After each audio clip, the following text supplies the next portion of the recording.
Hey y'all, hey. So, I am back. I gotta finish my gallon of water. Got me some peach juice. As you see in the title, this is gonna be a mukbang story time because I got food, I'm hungry, and then I wanted to get this video done. So, fuck is that? I don't know. Anyway, got some Carl's Jr. thumbnail. Why my tongue always got to be out? Thumbnail. Oh, thumbnail. This just looks super fat. It's okay. It's okay. I didn't want to cook right now. So, oh, my fries done got cold at the top. Okay, so I almost didn't do this because I'm like, hey, I got to delete some memory. Setting up this camera and my motherfucking food gonna get cold. I got two of their little value burgers. One is a BLT and the other one is a California burger. So one just got onions and the other got bacon, lettuce, and tomato. But I got the lettuce and tomato took off, so it's just a BL. Nope, just a B. Hold on, y'all, because I got to get my bag fries out. Lord, I guess you got to ask for ketchup or you will not receive. Let me give you some ketchup, y'all. Hold on 1 second. So luckily, I keep me some trusty packets of ketchup in the house. You got ketchup in the house. Because hot sauce, nothing but it. That's because I had an attitude. And then I kept squeezing. I'm like, oh, that ketchup coming out quick.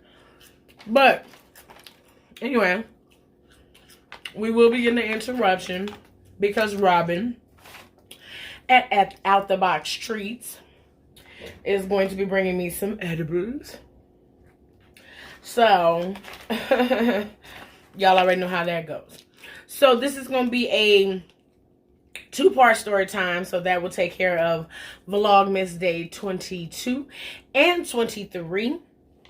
I didn't have too much planned for today, and I did not remember to vlog at all on my other stuff. So, if you don't like the sound of chewing and shit, I'm sorry, you're gonna have to miss out this video. Princess got an attitude because she peed in here. And I don't play that bullshit. And I don't like scrubbing and all of that shit because I just did it. And I don't like pee. And she had just came from outside. So, she in the kennel. And she can see me eating. And she knows she's not finna get none. So she's very much so upset. It's giving mad. So, y'all may hear some groans and growls. She's going to be fine. So, per the usual, I don't understand what they be doing or how hot the burger got to be to melt the cheese. But the cheese, they lucky I'm fucking hungry. The cheese ain't melted. You know what? It's a $2 burger. My hand bigger than the burger. So, I'm about to get mad for absolutely the fuck nothing.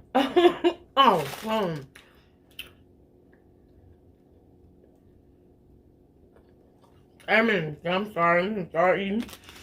Okay, and final interruption, I presume. First of all, I have some of the best motherfucking friends because she used to be my nail client. Now she's my motherfucking friend. I am so pleased. So she brought me edibles. I'm going to have to show y'all them after I eat because my food getting cold. And she brought Princess a gift, but Princess is not going to get this gift until Christmas because she has me fucked up, okay? But we're going to see what it is. Ooh, girl. Ooh, that bag heavy. That bag is heavy. Okay. But the story time that I have today, since I've been getting a lot of messages saying, oh, you should do stand-up. And I respond back, I hate stand-up. Here's why. Back in 2017, a couple people were like, well, why don't you try your hand in stand-up? Now, me, I figured, and this could be my hindrance, I figured my main issue going in is because I'm naturally this way. I know that stand-up is usually a put-together act, you know, of not made-up situations. A lot of times there's a lot of truth behind comedy. But it's basically a scene put together, and you have to memorize shit and all this other shit. I'm my own worst enemy when it comes to psyching myself out. Now, y'all gonna see me scarf this food because it done got cold. I don't want to reheat it because I don't like reheating fast food. And I don't want to throw it away because I literally just bought it. So I'm pissed off that it's even cold right now. Shouldn't even be happening. Goddamn, Minute Maid, that piece of juice good. So everybody said, well, just go try your hand at some of the, you know, the poetry slams and different places like that. And like I said, I'm my own worst enemy. So I know that I'm naturally like this. It's like, how do you fake being yourself?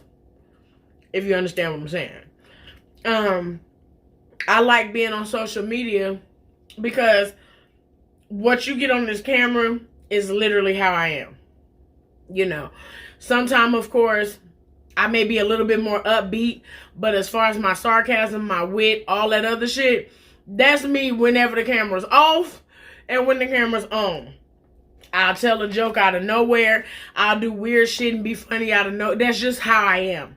So, how do you get on stage and literally put on a show? Oh, y'all didn't see she got she wig on. Got me some pain pills, y'all. But, I'm just naturally like that. So how can I create a set? So one of my friends was telling me, go to little art clubs where booing is not allowed. Now, I didn't like that because that's a cop-out. How do you know what you can actually do in front of a crowd of people that are literally going to cheer you on? But what I will say is it built confidence. It built confidence enough that I know if I go somewhere else and bomb, I can come back here and I always do fucking good. But it felt like the lazy way out. It felt like kind of like a cheat. So I said, well, I'm going to go to a comedy club. I mean, you know, like an open mic.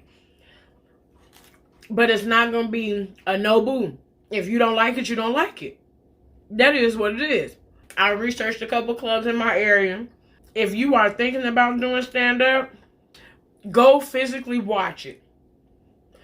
Either that or just go out there and do it. But I would always suggest somebody go physically watch it because me, the first thing I ran to was the internet. Well, let me see if they got classes online.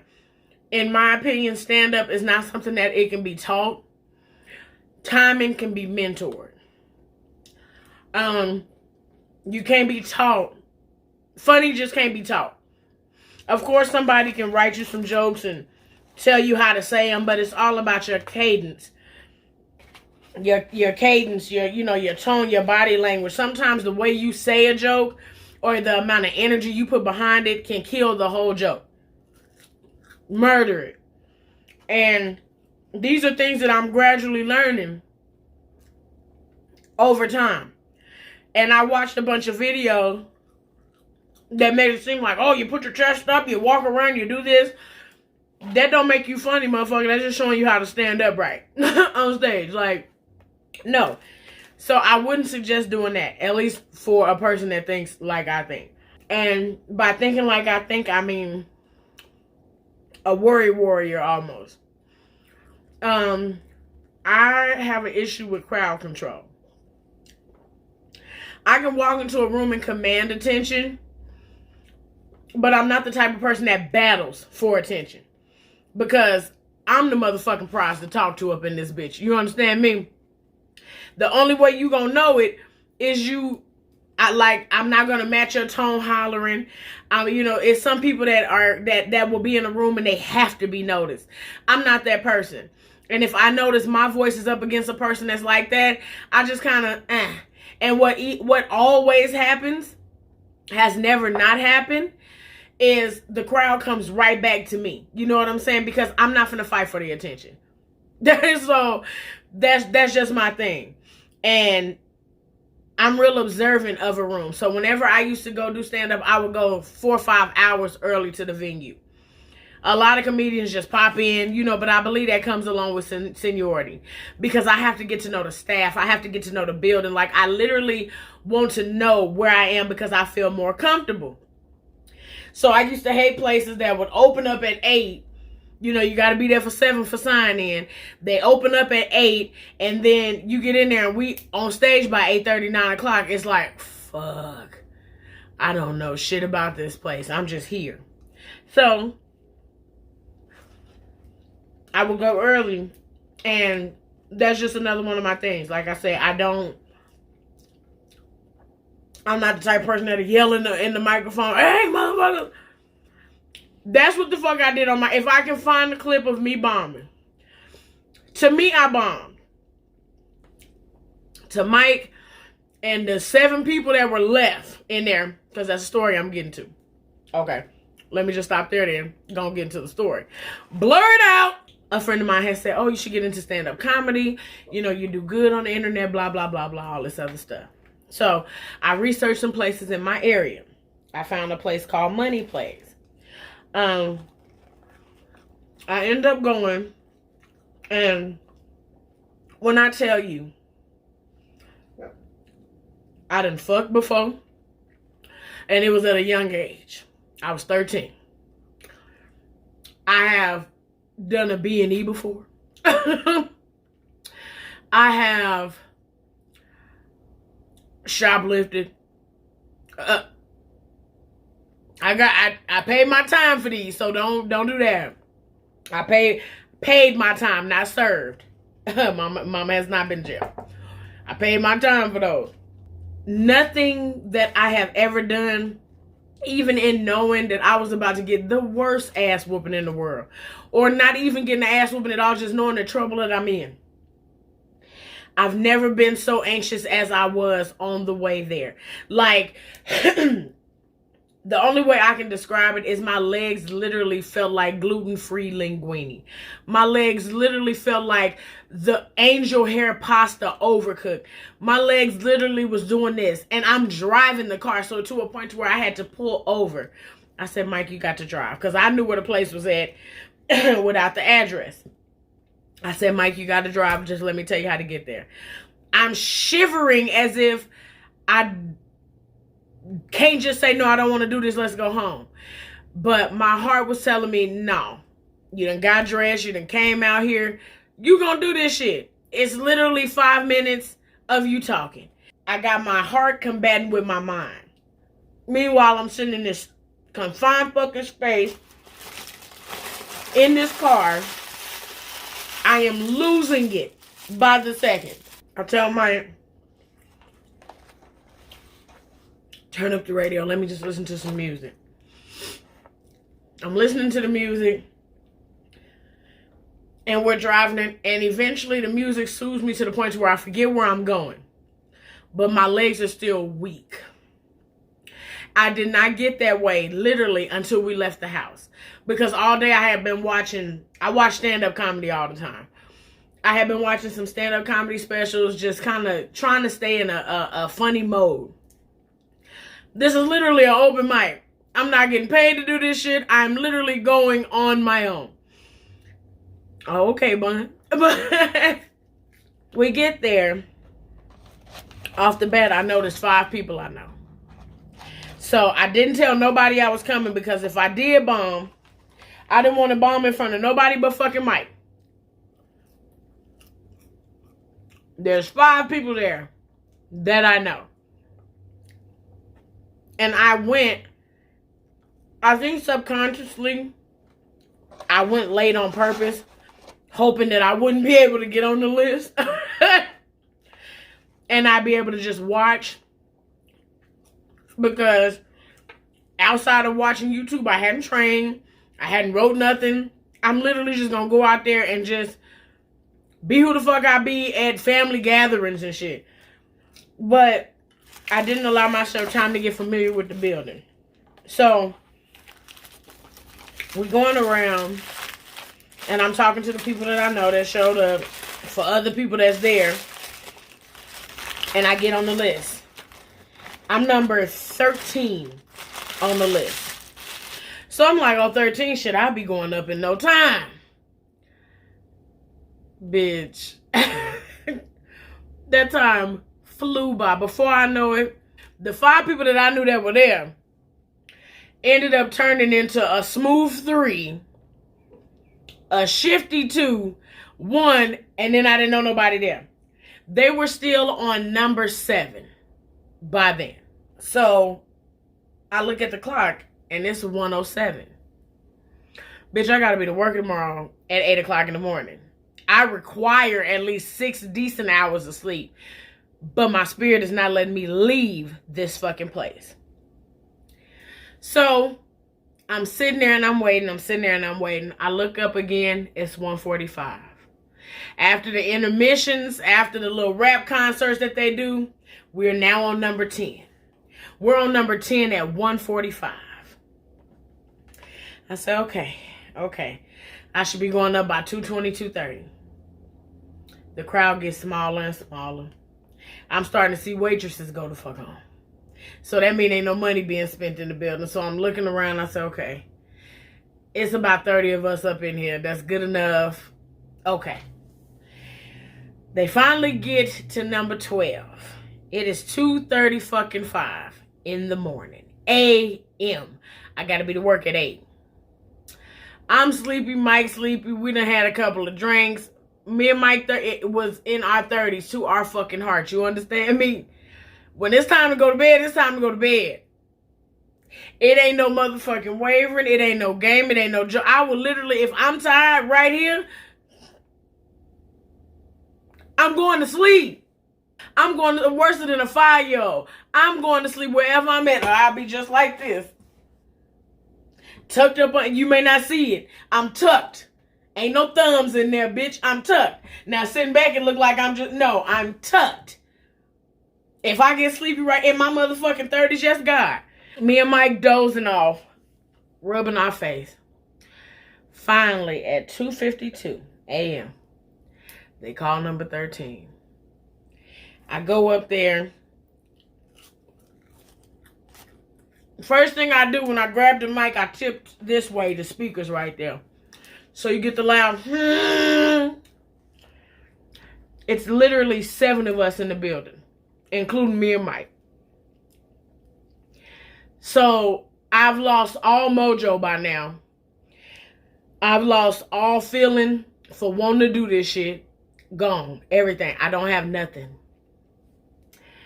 And I got up there and I started doing almost like the videos, but instead of doing skit form, I basically talk the videos through like a story. Mike is the loudest person in the room anyway. Mike is the best motherfucking cheerleader ever.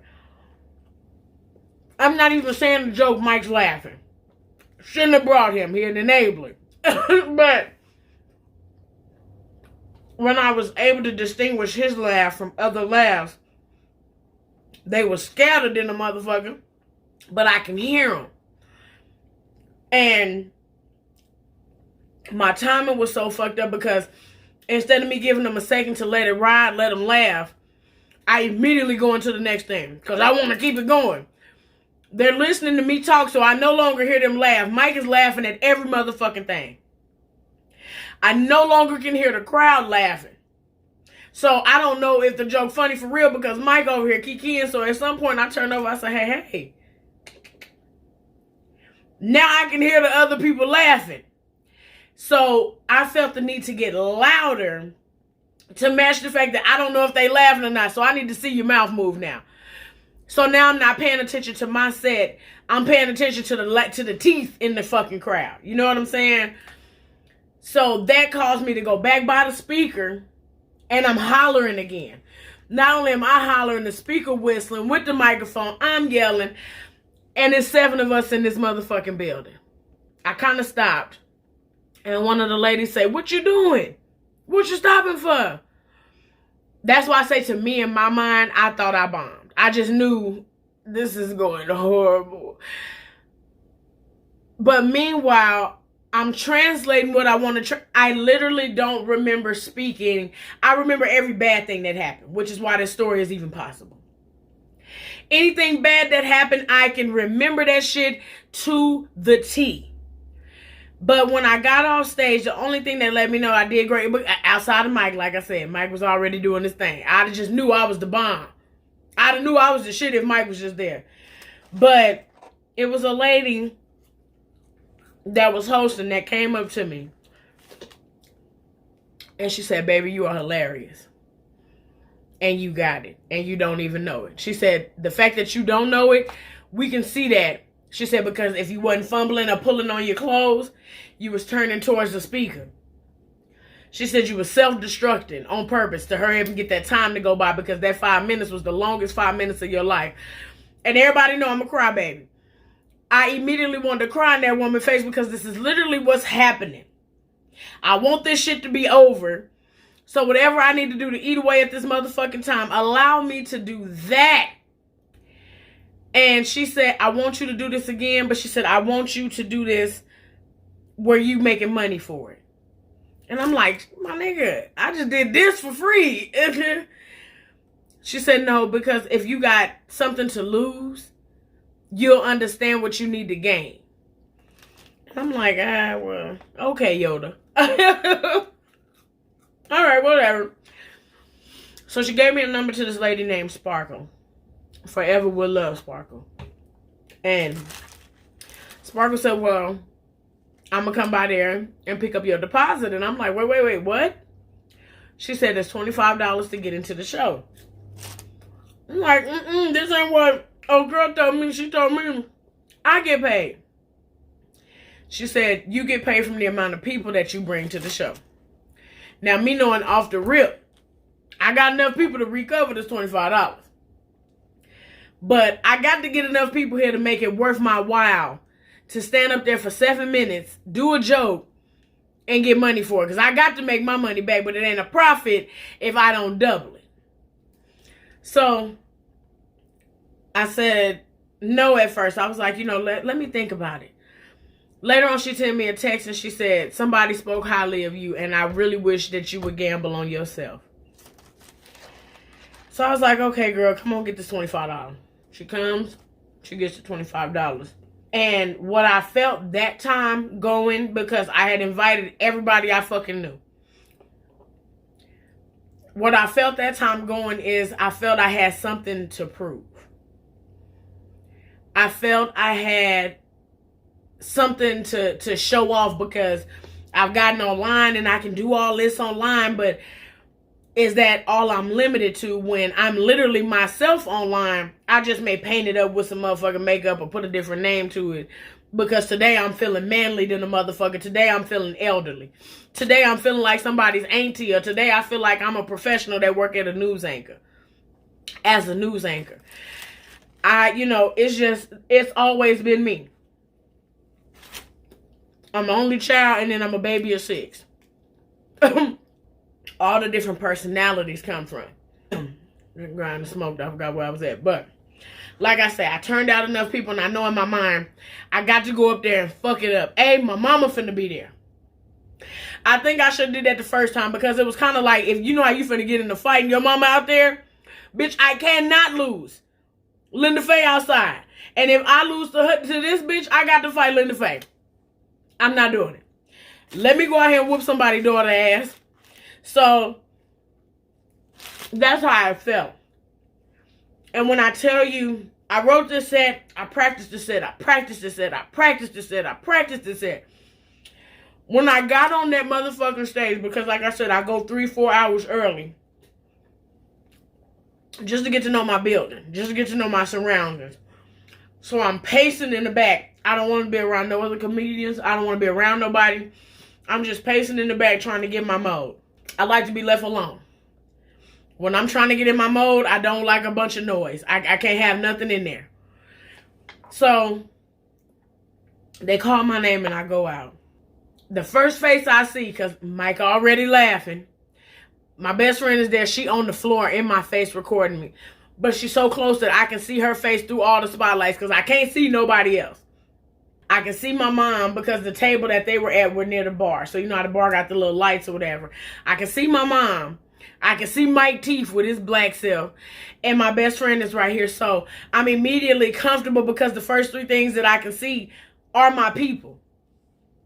So I got on stage and I just kind of relaxed. Because at first I was like, you know, standing in the stupid section where you holding on to something. And I just took a breath. And I ripped that shit. When I say I ripped that shit, I ripped that shit.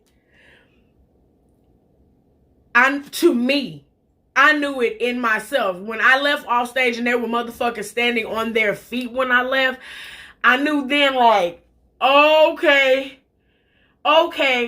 And I immediately threw up. I threw up as soon as they shut the door behind me when I got backstage.